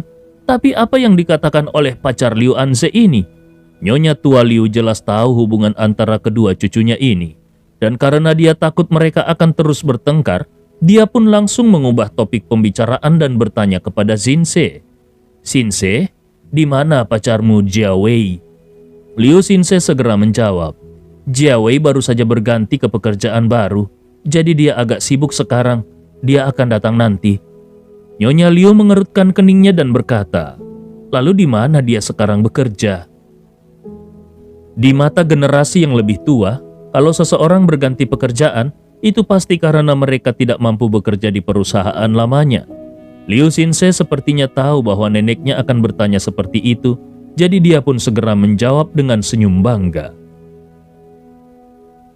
Itu adalah perusahaan baru, Nek. Mereka meminta Jia Wei menjadi manajer umum dengan gaji tahunan lebih dari 3 juta. Begitu mendengar nominal gaji tahunan itu, banyak anak muda di belakang Liu Anze tersentak. Apa? Keluarga Liu bukanlah keluarga kaya, tetapi hanya merupakan keluarga biasa. Gaji tahunan lebih dari 3 juta jelas merupakan penghasilan yang cukup besar bagi mereka. Pada saat ini, beberapa junior bahkan langsung berseru, Jia Wei belum berusia 30 tahun pada tahun ini. Dengan gaji tahunan 3 juta, itu sangat luar biasa. Wah, kakak Xinse, kau sangat beruntung. Nyonya tua Liu tidak berbicara, tetapi wajahnya juga menunjukkan ekspresi lega. Gaji tahunan 3 juta memang terhitung banyak untuk keluarga seperti mereka. Apalagi usia Jia Wei belum genap 30 tahun. Bisa dibilang kalau ini adalah karir yang menjanjikan. Liu Xinse berkata dengan wajah seolah-olah dia sedang bersikap rendah hati. Sebenarnya itu bukan apa-apa. Meskipun gaji asli Jia Wei sudah sebesar itu, tetapi perusahaan baru ini berjanji untuk memberinya bonus yang bagus. Jia Wei mengatakan kepadaku bahwa kalau dia bisa menyelesaikan pekerjaannya dengan baik, dia akan bisa mendapatkan gaji tahunan puluhan juta. Para junior pun kembali menjadi heboh. Wow, kakak Xinse, bukankah kau akan menjadi multijutawan dengan demikian? Kakak Xinse, jangan lupakan kami ya. Nyonya tua Liu juga merasa puas. Sepertinya pilihan Jia Wei kali ini tepat. Kau harus memberitahunya untuk melakukan pekerjaannya dengan baik. Liu Xinse mengangguk ke arah neneknya dan kemudian dia berbalik untuk melihat Liu Anze dengan wajah sombong. Ngomong-ngomong, Liu Anze, apa pekerjaan pacarmu? Yang lain juga langsung memandang Liu Anze. Liu Anze dan Liu Xinze hanya berjarak 1 tahun, dan mereka sering dibandingkan oleh orang-orang ketika mereka masih kecil. Sekarang Liu Xinze telah menemukan pacar yang menjanjikan. Bagaimana dengan Liu Anze? Pacar Liu Anze memang terlihat cukup tampan, tapi jangan sampai dia hanya seorang pengangguran. Bahkan Nyonya Tua Liu pun memandang Leon dan Liu Anze. Sebelumnya Nyonya Tua Liu sama sekali tidak peduli dengan identitas Leon. Dia hanya murni ingin tahu siapa pacar Liu Anze. Liu Anze menjawab, Leon baru saja lulus dan dia masih mencari pekerjaan. Inilah yang dia dan Leon sudah diskusikan sebelumnya. Bagaimanapun, sebenarnya Leon masih kuliah.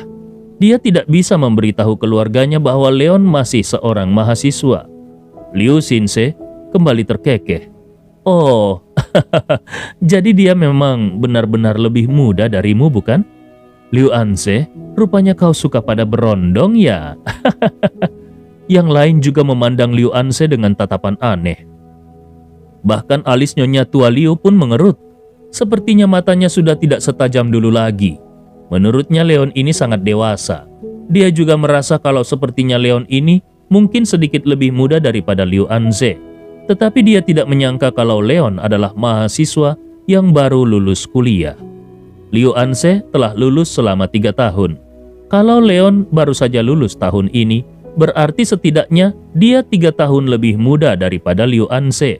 Meskipun di zaman sekarang ini sudah biasa terjadi pada pasangan di mana usia sang wanita lebih tua daripada sang pria, namun generasi yang lebih tua masih berpikir bahwa lebih baik bagi anak perempuan untuk menemukan pasangan yang lebih tua.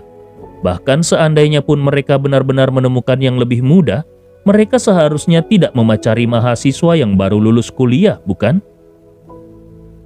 Liu Anze mendengus dingin pada saat ini. Liu Xinze, tolong hormati pacarku. Siapapun anak laki-laki yang aku sukai, itu tidak ada hubungannya denganmu. Liu Anze bisa tidak mempermasalahkan ejekan pihak lain terhadapnya, tetapi dia tidak bisa menerima penghinaan yang dilakukan terhadap Leon. Menyebut Leon sebagai berondong itu sudah merupakan serangan pribadi menurutnya. Liu Xinze tampak tidak merasa bersalah. Menghormati pacarmu? Memangnya kapan aku tidak menghormatinya?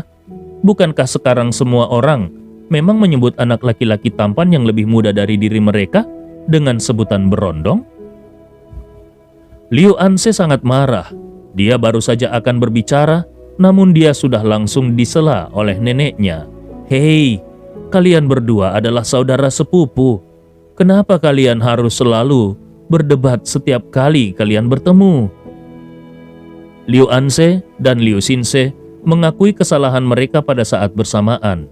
Maaf nenek. Nyonya Tua Liu melambaikan tangannya. Dia tampak kecewa. Sudahlah, Liu Anze, kau ajak Leon bertemu orang tuamu. Mereka sedang bermain mahjong di sebelah. Ekspresi Liu Anze menjadi gelap. Dia tahu bahwa neneknya pasti merasa tidak senang. Tetapi ekspresi Liu Xinze tampak bangga, seolah-olah dia telah memenangkan pertempuran. Sementara Leon, dia melirik Liu Xinze dengan dingin dan cahaya di matanya berkedip. Bab 243, Giok Lipit Darah Palsu. Liu Anze dan Leon berjalan keluar bersama dan di luar ruangan Liu Anze meminta maaf kepada Leon. Maaf, aku telah membuatmu merasa malu. Awalnya Liu Anze ingin membawa Leon hanya untuk membuat neneknya bahagia. Tetapi sekarang tampaknya dia bukan hanya tidak membuat neneknya bahagia, tetapi dia juga membuat Leon dihina. Hatinya merasa sangat tidak nyaman. Leon melambaikan tangannya dengan acuh tak acuh. Aku tidak apa-apa, tapi sepertinya kakak sepupumu itu sangat mengincarmu. Liu Anze menghela nafas dan hanya mengatakan kontradiksi antara dirinya dan Liu Xinze. Hei, aku memiliki hubungan yang buruk dengannya sejak aku masih kecil. Karena perbedaan usia, keduanya sering dibandingkan oleh orang yang lebih tua sejak mereka masih kecil. Liu Anze dan Liu Xinze seimbang dalam hal penampilan, tapi tidak seimbang dalam hal kecerdasan. Liu Anze berkuliah di universitas bergengsi, tetapi Liu Xinze pergi ke universitas kelas 3. Tadinya Liu Xinse tidak punya kesempatan untuk mengalahkan Liu Anse. Tetapi tahun lalu dia menemukan pacar yang menjanjikan. Sedangkan Liu Anse tidak pernah punya pacar. Dan situasinya masih sangat sulit. Tentu saja Liu Xinse tidak akan melepaskan kesempatan seperti itu. Setiap kali ada pertemuan keluarga, dia akan memamerkan kekuatannya dan memberikan berbagai pukulan kepada Liu Anse. Terus terang, semua ini terjadi karena Liu Xinse merasa cemburu. Setelah mendengarkan cerita Liu Anse, Leon menghela nafas ringan. "Sebenarnya kau bisa memperkenalkanku dengan sedikit lebih baik?" Liu Anse tercengang. Dia memikirkan dua pengalaman di bar dan di restoran hotpot. Sejak saat itu, dia sudah bisa menebak kalau identitas Leon jelas tidak biasa. Tetapi dia sudah berjanji untuk tidak menanyakannya, kecuali Leon sendiri yang mengatakannya. Tapi sekarang, setelah dia memikirkannya, menurutnya gaji tahunan pacar Liu Xinse yang hanya jutaan itu tidak ada apa-apanya bila dibandingkan dengan Leon. Dia ingat dengan jelas bahwa bos besar yang bisa memberi dirinya gaji tahunan 5 juta pada hari itu bahkan hanya dipandang sebelah mata oleh Leon. Jadi bagaimana mungkin pacar Liu Xinse bisa dibandingkan dengan Leon? Hanya saja Leon sama sekali bukan pacar Liu Anse. Leon hanya datang untuk membantu Liu Anse mengatasi desakan neneknya. Apapun identitas Leon tidak ada hubungannya dengan dirinya sendiri. Hati Liu Anse menghela nafas panjang. Memikirkan perkataan Leon barusan, Liu Anse menggelengkan kepalanya. Dia tidak mengatakan apa yang ada di hatinya, tetapi mengeluarkan gumpalan senyum dan menarik Leon ke ruangan lain sambil berkata, "Tidak perlu, ayo kita pergi. Aku akan mengajakmu bertemu dengan orang tuaku. Ayahku pasti akan terkejut saat melihatmu." Leon menghela nafas. Dia bisa menebak apa yang tadi sempat dipikirkan oleh Liu Anse, tapi dia tidak bisa mengatakan apa-apa. Menurutnya Liu Anse sendiri adalah wanita yang mandiri. Kalau tidak, dia tidak akan sibuk dengan karirnya sehingga dia tidak punya pacar sampai saat ini. Dengan kelebihan yang dimiliki Liu Anse, akan ada banyak pria yang bersedia mengantri untuk menjadi pacarnya. Namun, sepertinya Liu Anse tidak ingin menjadi wanita yang terlalu mengandalkan pria. Dengan segera Liu Anse membawa Leon untuk menemui ayahnya. Dan benar saja, seperti yang dikatakan neneknya, ayah Liu Anse sedang bermain mahjong dengan beberapa saudara laki-lakinya, dan ibu Liu Anse juga asik menonton permainan itu. Ketika Liu Anse memperkenalkan Leon kepada orang tuanya dan beberapa pamannya sebagai pacarnya, mata ayah Liu Anse langsung melebar. Dia tidak akan lupa bahwa di kereta pada hari itu, anak inilah yang menyelamatkan hidupnya. Hanya saja dia tidak akan pernah membayangkan bahwa hanya dalam 20 hari, anak itu akan menjadi calon menantunya. Awalnya dia merasa senang karena putrinya bisa menemukan pacar seperti Leon yang baik hati dan memiliki kepribadian yang baik. Tetapi dia merasa sedikit khawatir. Leon jelas terlihat lebih muda daripada putrinya. Mungkinkah keduanya hanya iseng saja? Setelah mengobrol dengan beberapa tetua di sebelahnya sebentar, semua orang bersiap-siap untuk kembali ke ruangan pribadi bersama-sama. Nyonya Tua Liu sudah duduk di singgasana utama dan beberapa kursi di sampingnya masih kosong. Kursi-kursi itu disiapkan untuk beberapa anak. Ayah Liu Anse adalah yang tertua ketiga, tetapi saudara perempuan keduanya sudah menikah, sehingga yang duduk di kiri dan kanan Nyonya Tua Liu adalah ayah Liu Anse dan saudara laki-laki tertuanya. Kedua keluarga juga duduk bersebelahan secara bergantian. Liu Anse menarik Leon untuk duduk di sisi kanan ibunya, sehingga keduanya kebetulan duduk berhadapan dengan Liu Xinse. Di hadapan Liu Anse, ada seorang pria yang berpakaian bagus, terlihat dewasa dan mapan. Tanpa perlu diperkenalkan, Leon langsung tahu kalau pria itu pasti pacar Liu Xinse yang bernama Lu Jiawei. Pada saat ini, ibu Liu Xinse tiba-tiba melihat cincin giok yang dikenakan Nyonya Tua Liu di tangannya dan berkata, "Bu, siapa yang memberimu cincin itu? Cincin itu sangat indah." Ibu Liu Xinse sedang melihat permainan mahjong di ruangan lain tadi dan dia baru datang ke sini bersama Leon dan yang lainnya. Nyonya Tua Liu berkata sambil tersenyum, "Hehehe, cincin ini diberikan oleh calon menantumu, Luo Jiawei. Katanya ini adalah giok lipit darah. Ibu Liu Xinse langsung memasang ekspresi terkejut. Giok lipit darah? Ku dengar batu giok itu cukup berharga, bukan? Pada saat ini Liu Xinse berkata, tentu saja itu mahal. Harga cincin itu mencapai ratusan ribu dolar. Liu Xinse tampak penuh kemenangan. Ketika Liu Jiawei memberikan cincin itu barusan, dia terus menahan diri untuk tidak mengatakan apa-apa.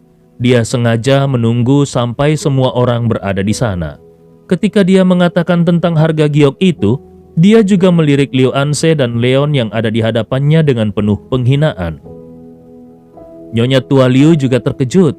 Harganya ratusan ribu? Ah, Jiawei, kau memberikan hadiah yang terlalu mahal pada nenek. Keluarga Liu adalah keluarga biasa. Harga cincin yang mencapai ratusan ribu itu setara dengan harga sebuah mobil. Jadi mana berani Nyonya tua Liu memakai barang yang begitu berharga seperti itu? Saat berbicara, Nyonya tua Liu ingin melepasnya dan mengembalikannya ke Luo Jiawei. Namun Liu Xinse dengan penuh kemenangan langsung menghentikannya. Nenek, ini adalah simbol dari ketulusan hati Jiawei. Jadi tolong jangan dilepas. Kalau masalah harga, bagi Jiawei itu hanya gaji setengah bulannya, sama sekali tidak ada masalah. Itu hanya gaji setengah bulan? Kalau begitu, berapa gaji bulanan seorang Luo Jiawei? Siapa di sini yang bisa melakukan hal seperti yang dilakukan oleh Luo Jiawei? Terutama untuk generasi ayah Liu Anse yang meskipun telah bekerja keras sepanjang hidup mereka, namun tabungan yang bisa mereka kumpulkan paling-paling hanya ratusan ribu.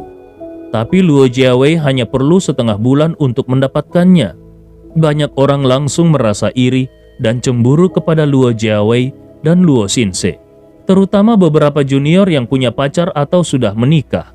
Ketika mereka melihat Luo Jiawei, mereka kemudian melihat ke arah pacar atau suami mereka satu persatu. Mereka kesal. Kenapa mereka hanya menemukan pria yang tidak berguna? Adapun Liu Jiawei, dia selalu bersikap tenang. Dia hanya tersenyum secara implisit sambil menikmati tatapan iri yang dilemparkan oleh semua orang. Pada saat ini, Liu Xinse mengalihkan topik pembicaraan kepada Leon lagi. Ngomong-ngomong, Liu Anse, apakah pacarmu menyiapkan hadiah pertemuan untuk nenek? Beberapa junior yang tinggal di ruangan ini sejak tadi sudah menunjukkan senyum mengejek. Mereka tahu hadiah apa yang dibawa oleh Leon untuk nenek, tetapi menurut mereka itu hanyalah gelang biasa. Kalau dilihat dari warnanya, paling mahal harganya pasti hanya beberapa ribu dolar saja. Tetapi kalau dibandingkan dengan cincin giok lipit darah seharga ratusan ribu dari Jiawei, gelang itu hanyalah sampah.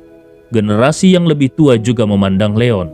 Mereka juga ingin tahu hadiah seperti apa yang akan diberikan pacar Liu Anse ini kepada Nyonya tua Liu. Liu Anse baru saja ingin menjelaskan untuk Leon, tetapi dia sudah lebih dulu mendengar suara Leon berkata, "Nenek, batu giok lipit darah itu palsu." Apa? Giok lipit darah itu palsu? Semua orang untuk sementara waktu hampir secara naluriah, mereka menoleh untuk melihat cincin yang ada di tangan wanita tua itu. Cincin itu sebening kristal dan sangat jernih. Bahkan darah yang ada di dalamnya pun tampak jelas terlihat. Bagaimana bisa batu giok yang begitu menawan itu merupakan barang palsu? Sementara semua orang masih terkejut, Liu Xinse sudah terkikik dan itu membuat semua orang kembali memfokuskan pandangan mereka kepadanya lagi. Liu Anse, pacar kecilmu ini benar-benar menarik. Karena dia tidak mampu membeli hadiah bagus, sekarang dia malah mengatakan bahwa Jiawei memberikan barang palsu kepada nenek. Dia pasti ingin mencoreng nama baik Jiawei dengan cara itu, bukan? Liu Anse mengerutkan keningnya. Dia tidak menyangka kalau Leon akan mengatakan kalimat seperti itu. Tetapi dia tidak memiliki keraguan sedikit pun tentang kata-kata Leon. Dia dan Leon telah bergaul selama lebih dari setengah bulan. Dan dia tidak pernah berpikir bahwa Leon adalah orang yang begitu sombong. Untuk identitasnya yang misterius itu, bahkan orang-orang seperti Yu Wei dan Tao Xisuan pun harus bersikap hormat kepadanya. Wawasannya pasti jauh lebih banyak daripada orang biasa. Karena itulah kalau Leon mengatakan bahwa cincin itu palsu, Liu Anse percaya kalau itu pasti palsu. Sebelum Liu Anse berbicara, Liu Yuse, putri dari paman ketiganya, sudah lebih dulu berbicara. Itu benar, Liu Anse, pacarmu terlalu tidak sopan. Kita semua tahu berapa gaji tahunan Luo Jiawei. Jadi bagaimana mungkin dia membeli barang palsu untuk memberikan kepada nenek? Beberapa junior lainnya juga berbicara satu demi satu dan kata-kata mereka penuh dengan ejekan. Itu dia, itu jelas kecemburuan. Itu terlalu berlebihan. Kakak ipar tertua menghabiskan begitu banyak uang untuk menghormati nenek. Namun hasilnya dia malah difitnah memberikan barang palsu. Liu Anse, kau harus cepat-cepat putus dari pacar yang toksik seperti itu. Orang-orang ini sebenarnya tidak memiliki kebencian terhadap Liu Anse. Hanya saja pacar Liu Xinse, yaitu Zhou Jiawei, adalah sosok pria dengan gaji tahunan jutawan. Bagi mereka, Luo Jiawei adalah orang besar yang hebat. Jadi tentu saja mereka merasa tidak suka melihat Luo Jiawei difitnah. Orang-orang ini berpikir realistis. Menurut mereka, Luo Jiawei lebih memiliki masa depan daripada Leon. Bukan hanya para junior ini, tetapi bahkan beberapa paman dan bibi Liu Anse juga melihat ke sisi Leon dengan ekspresi merendahkan. Jelas menurut mereka pacar Liu Anse adalah orang yang tidak biasa makan anggur, sehingga dia mengatakan kalau anggur itu asam rasanya. Hanya saja karena mereka adalah orang tua, mereka pun memilih untuk tidak banyak berbicara. Ibu Liu Anse juga sedikit panik. Dia melihat Leon untuk pertama kalinya hari ini. Ketika dia melihat kalau usia Leon lebih muda daripada putrinya, hatinya awalnya merasa sedikit tidak puas. Tetapi bagaimanapun juga ini adalah pertama kalinya putrinya membawa pacarnya datang ke pertemuan keluarga. Jadi dia berpikir sepertinya tidak baik kalau dia banyak bicara. Sekarang ketika dia mendengar Leon mengatakan kalau cincin yang begitu indah itu palsu, akhirnya dia juga berpikir bahwa Leon mengatakan hal seperti itu karena cemburu.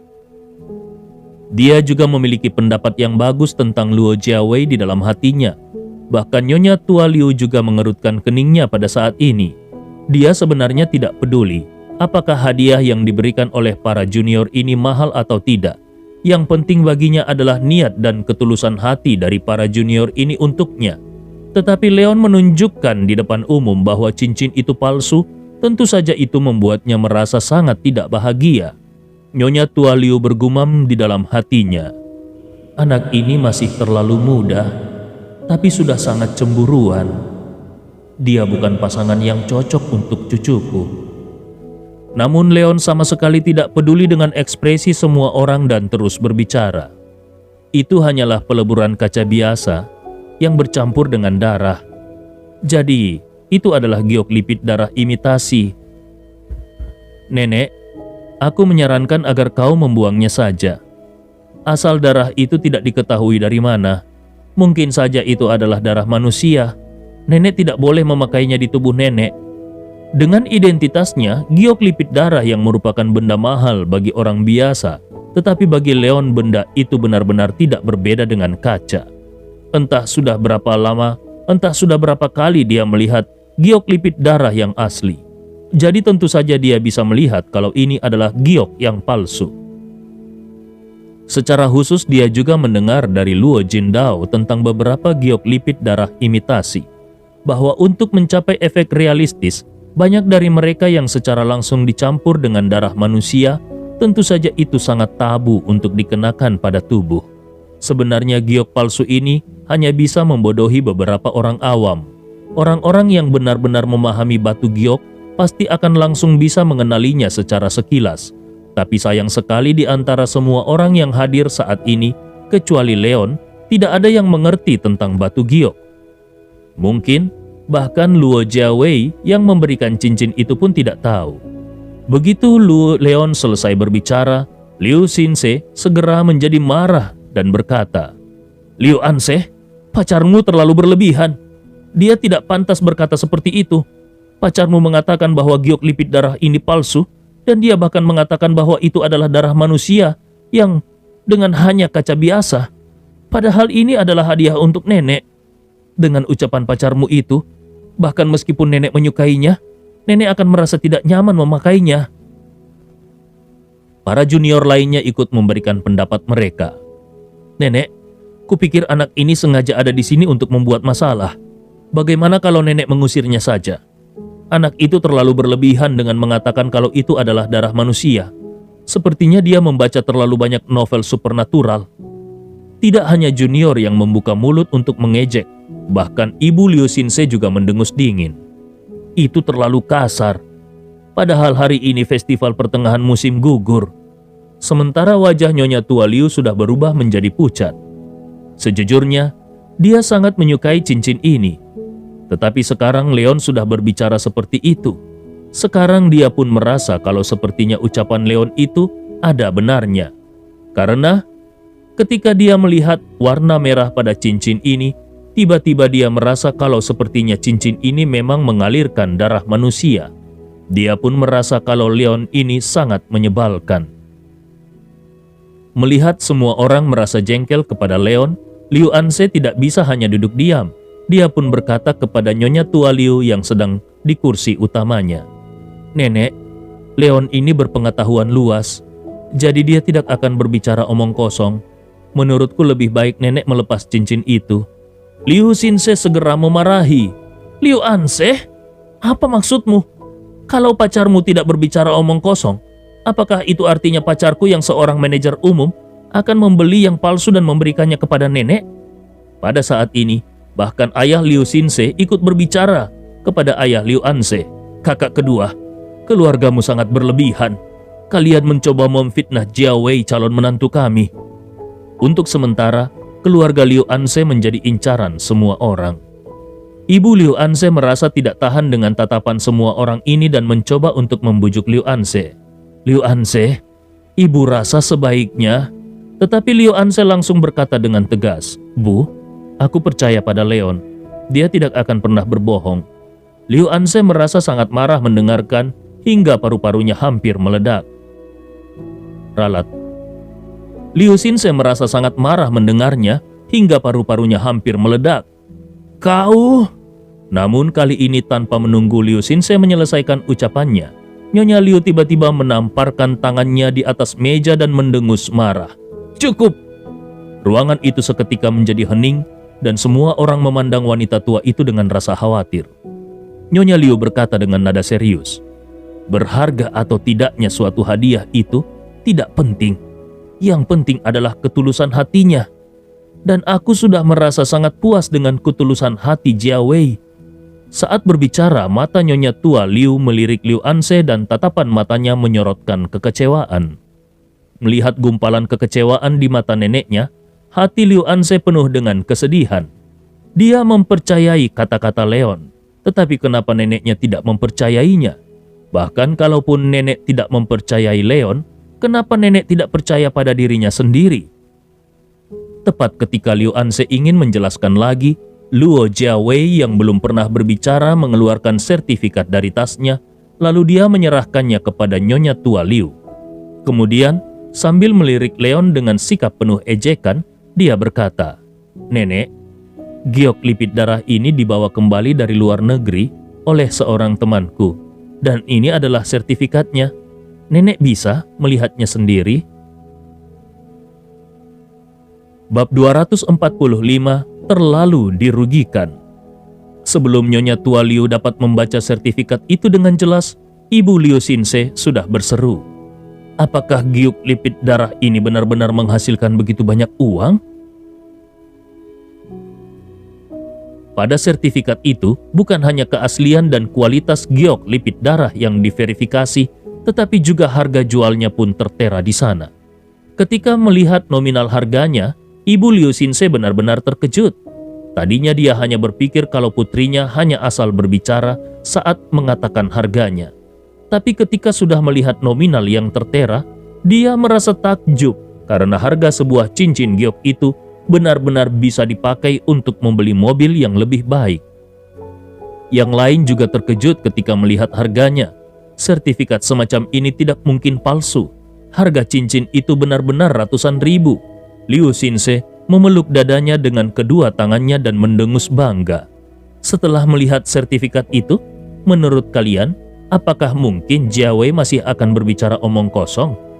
Ekspresi terkejut semua orang membuatnya sangat puas, terutama ketika dia melihat Leon yang sebelumnya mengatakan bahwa batu giok lipit darah ini palsu.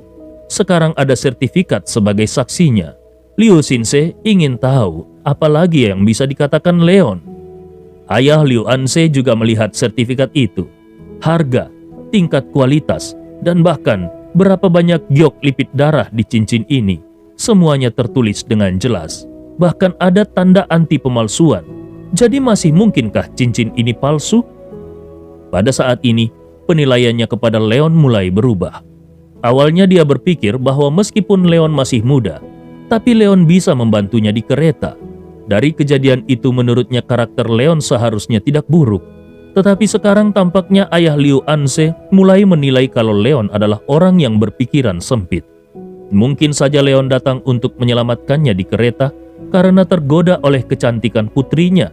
Saat ini Luo Jiawei berkata sambil tersenyum tipis, "Nenek, sebenarnya cincin itu murni merupakan ketulusan hatiku. Sama sekali tidak ada niatku untuk pamer. Dan aku juga tidak pernah berpikir untuk mengeluarkan sertifikat ini. Tetapi karena ada yang mengatakan bahwa cincin itu palsu, jadi aku terpaksa mengeluarkan untuk nenek, membuat nenek merasa tidak terbebani." Nyonya Tua Liu menghela nafas ringan dan berkata, "Nenek sama sekali tidak terbebani. Nenek hanya merasa sedih karena kau telah difitnah." Meskipun dia tidak mengatakannya secara eksplisit, tapi semua orang tahu bahwa kata-kata itu ditujukan kepada Leon. Yang lainnya juga tidak berbicara saat ini. Satu persatu mereka hanya menatap Leon dengan tatapan yang penuh ejekan, seolah mereka ingin mengatakan, "Hei, sekarang kau tidak bisa berbicara lagi kan?" Namun pada saat ini, Leon berbicara. Giok lipit darah saja bisa dipalsukan, apalagi hanya sertifikatnya. Semua orang terkejut dan kaget. Mereka menatap Leon dengan ekspresi tidak percaya. Orang ini benar-benar bebek mati dengan mulut yang keras. Sudah sejelas ini tapi dia masih bisa berdalih. Nyonya Tua Liu juga merasa sangat marah. Menurutnya Leon sudah bermain-main beberapa kali berturut-turut dan sebenarnya sejak tadi dia sudah sangat tidak senang. Tapi bagaimanapun juga, Leon adalah seorang tamu. Jadi Nyonya Tua Liu berusaha untuk menahan kemarahannya. Namun ternyata Leon masih saja membuat keributan sampai sekarang. Tiba-tiba terdengar seruan marah dari ayah Liu Anse, "Berhenti!" Bahkan Leon pun sampai memandang ayah Liu Anse dengan heran. Ayah Liu Anse menarik nafas dalam-dalam dan mengucapkan kata-kata yang telah dia pikirkan sebelumnya. "Tuan Wood, terima kasih karena kau telah menyelamatkan hidupku hari itu. Tetapi aku tidak berpikir kalau kau dan putriku Liu Anse adalah pasangan yang cocok. Ini adalah perjamuan keluarga kami. Jadi kuharap Tuan Wood bisa pergi dari sini." Ayah Liu Anse sudah melihat kalau Leon jelas hanya ingin bermain-main. Bagaimana bisa orang seperti itu, bahkan meskipun dia memiliki kemampuan, menjadi menantu laki-lakinya? Ruangan itu kembali menjadi sunyi lagi. Satu persatu mereka memandang Leon dengan iba. Sekarang ayah Liu Anse sudah berbicara. Tidak ada lagi yang bisa dilakukan oleh Leon. Liu Anse juga menatap ayahnya dengan tatapan kosong. Bagaimana mungkin dia tidak mengerti kenapa ayahnya mengatakan hal seperti itu? Meskipun Leon bukan pacar aslinya, tetapi bagaimanapun juga, dialah yang membawa Leon ke sini. Namun ayahnya malah mengusir Leon secara langsung. Saat ini Leon berkata, "Kalau begitu, aku benar-benar minta maaf karena telah mengganggu kenyamanan semua orang." Leon juga tidak menyangka kalau ayah Liu Anse akan berdiri dan mengusirnya. Dia datang ke sini hanya untuk membantu Liu Anse dan membuat neneknya merasa bahagia.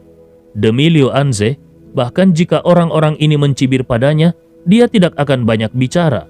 Dan setelah melihat bahwa batu giok lipit darah itu palsu, dia hanya ingin mengatakan yang sebenarnya. Kalau itu adalah hal yang biasa, dia pasti akan terlalu malas untuk mengatakan apa-apa. Tapi itu benar-benar giok lipit darah imitasi. Bukan hanya tentang apakah darah itu darah manusia atau bukan, namun untuk mencapai tingkat itu, orang harus menambahkan banyak bahan kimia ke dalam cincin itu, dan hal itu akan sangat berbahaya bagi tubuh manusia. Luo Jindao telah memberitahunya tentang hal ini. Jadi Leon mengatakan yang sebenarnya demi kesehatan Nyonya Tua Liu. Tapi sekarang tampaknya orang-orang ini tidak menghargainya. Setelah mengatakan hal itu, Leon pun berdiri dan berjalan keluar. Ketika Leon berjalan ke pintu, Liu Anse yang sudah tersadar bergegas menghampiri Leon dan berkata, "Leon, aku juga akan pergi denganmu." Bahkan meskipun Leon bukan pacar aslinya, tapi Leon datang ke sini atas permintaannya. Dia tidak bisa menegur ayahnya karena itu tidak sopan, dan dia juga tidak bisa terus berdebat dengan neneknya. Tapi dia juga tidak ingin melihat Leon pergi sendiri. Betapa tidak adilnya ini baginya. Melihat putrinya akan pergi bersama Leon, ayah Liu Anse sangat marah, sehingga seluruh tubuhnya gemetar. Nyonya Tua Liu juga kecewa. Bagaimana bisa cucunya Liu Anse, yang selama ini selalu berperilaku baik, bisa berubah menjadi seperti ini? Jampi-jampi apa yang digunakan oleh pemuda tidak sopan ini, sehingga Liu Anse begitu terobsesi padanya. Leon melirik Liu Anse yang mengikutinya dan menghela nafas ringan. "Liu Anse, hari ini adalah hari reuni keluargamu, jadi lebih baik kau tetap tinggal dan menemani nenek. Tetapi cincin itu memang tiruan, dan memakainya di tubuh akan mempengaruhi kesehatan. Kalau nenek memang sangat menyukai batu giok semacam itu, aku akan meminta orang untuk menyiapkan salinannya ketika aku kembali. Kau bisa memberikannya nanti kepada nenek atas namaku." Leon datang untuk membantu Liu Anse, tetapi dia mengalami hal seperti ini. Leon memang merasa tidak senang di dalam hatinya, tetapi semua ini bukan salah Liu Anse.